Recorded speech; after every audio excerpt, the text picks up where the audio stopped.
And one day, my leg just went completely paralyzed.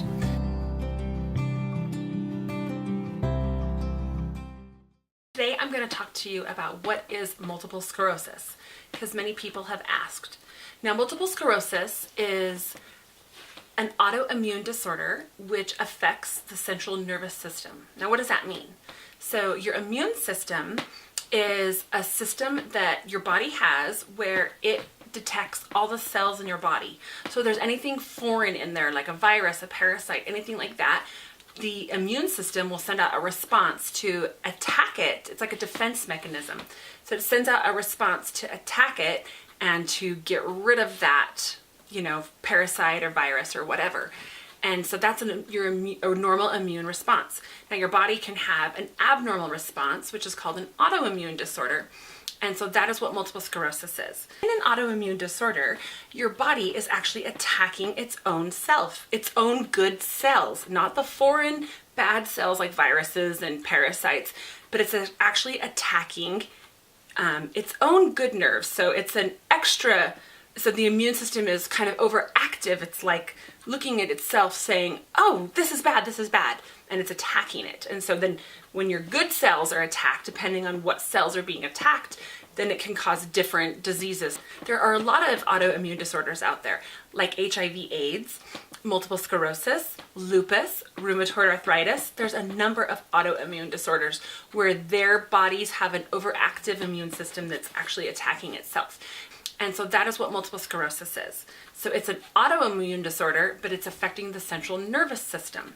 So your central nervous system is your brain, your spinal cord, and like your optic nerve in your eye. Because multiple sclerosis only affects your brain, your spinal cord, and your optic nerve, it seems like that's not really like a huge part of the body that it affects, except that your brain, your spinal cord, basically control your entire body.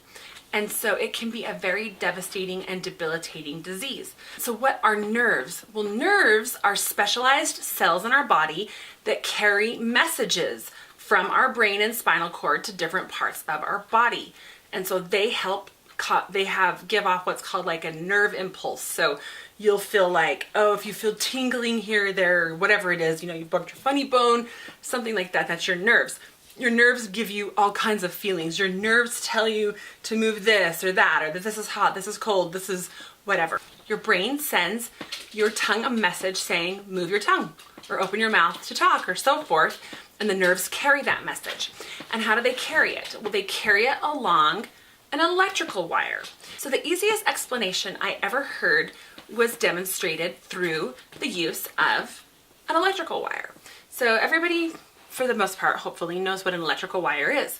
So, you plug your phone or whatever into the wall, into the outlet that is connected to a wire.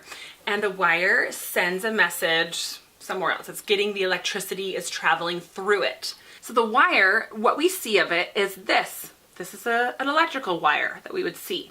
But that's not actually the real wire itself. So inside this electrical wire that we see are the actual real wires, or the coils. See the copper coils? Okay, and they are covered by this wire stuff. So your nerves are the same way. Your nerves, we're going to pretend that this is your nerve right here. So your nerve has a covering over it, okay, called a myelin sheath.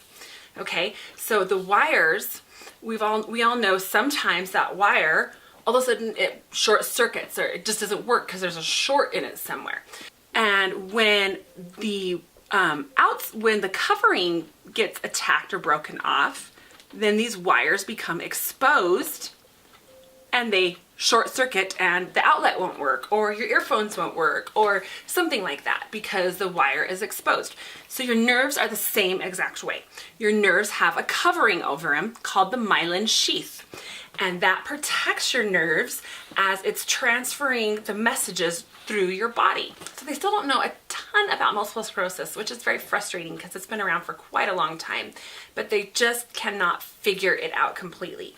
But what they're assuming is happening in it is that your body, for some reason, has these overactive T cells in the body that think that your central nervous system is a foreign invader and they want to attack it. And so it starts to attack your nerves like this. And so luckily our nerves, like I said, have a myelin sheath.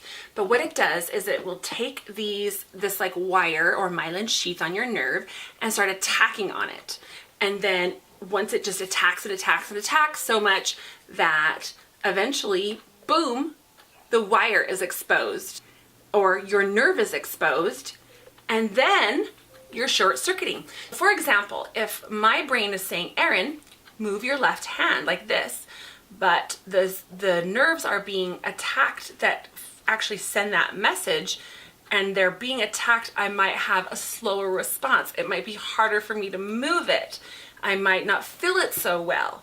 And then eventually it can be so bad that the complete wire is exposed that now, Erin, move your left hand, and my hand just won't move. Now that's happened to me before.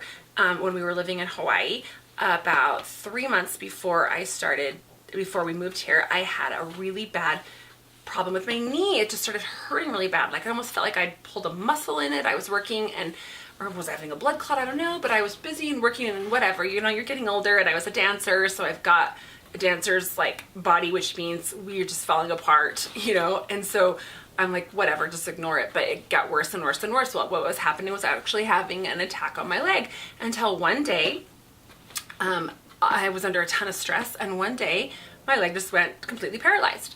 So that's what happens. Now your body is really resilient, which means your body can actually figure out a new way to get that nerve, like a new route, like make a new route to send that message to your hand. And so it can do that, but it might take some time, like 6 weeks or more like that. And it doesn't guarantee that when it does, that it's going to give the message, it's going to be as good of a route as the original route. And so you might be able to eventually move your hand, but it might not be very good or very strong or so forth. And so that can be really frustrating. Sometimes if your body can't figure out how to make a new route there, then it becomes a permanent disability. And so it's very frustrating. I have relapsing remitting, which means I always have MS and I always have symptoms of it, but sometimes I'll have like a relapse, like a really bad thing will happen to me. And I'll go like where I've been in the hospital before. Like one time I was on the football field during practice and I fell to the ground, and it was really weird. I was completely paralyzed. The ambulance had to come get me. I couldn't even speak.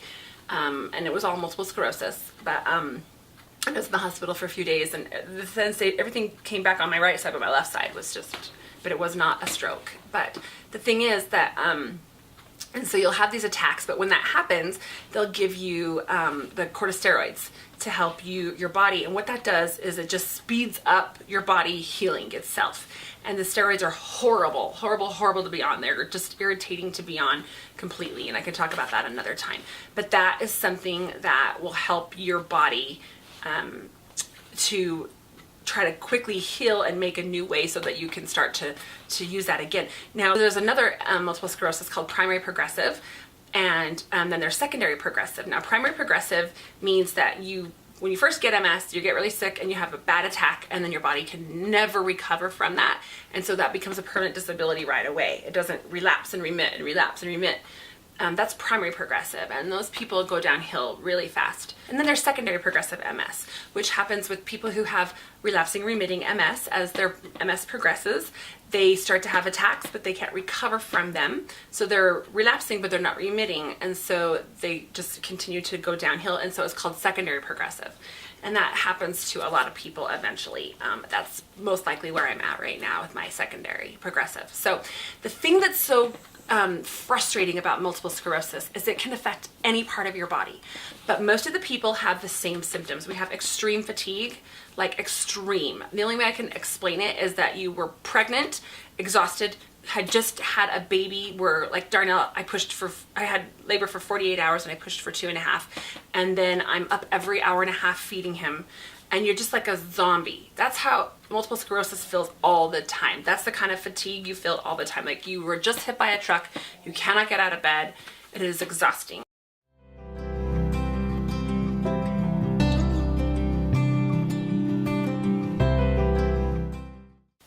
many of us will take a medication, and that is what I do, is take a medication to help me be able to just get out of bed in the morning, or I would not be able to function. And so many people think like, oh, you're just so whatever energy. I've always been the Energizer bunny, but without this medication that I take, I would not be able to get out of bed. So this just helps me try to be me, but I'm really tired. And for some reason, heat really affects us. Like we can't stand the heat. Like we get really sick really fast, so we can't be in hot tubs. Hot, humid weather, dry, hot weather, it's really bad. Like hot tubs, hot showers, anything. Like it's just, as soon as we get overheated, even if we're just working too hard, doing anything, cleaning the house, whatever, working out, we can get sick. It just comes on like that. Like we just, oh my gosh, we feel weak, we feel exhausted, we whatever, you know, it's not a fun thing to have happen.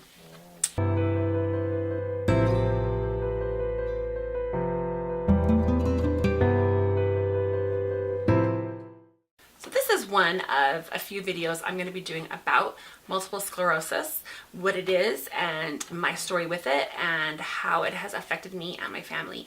So please subscribe and stay tuned for those videos that will be coming up also. Thanks and have a nice day.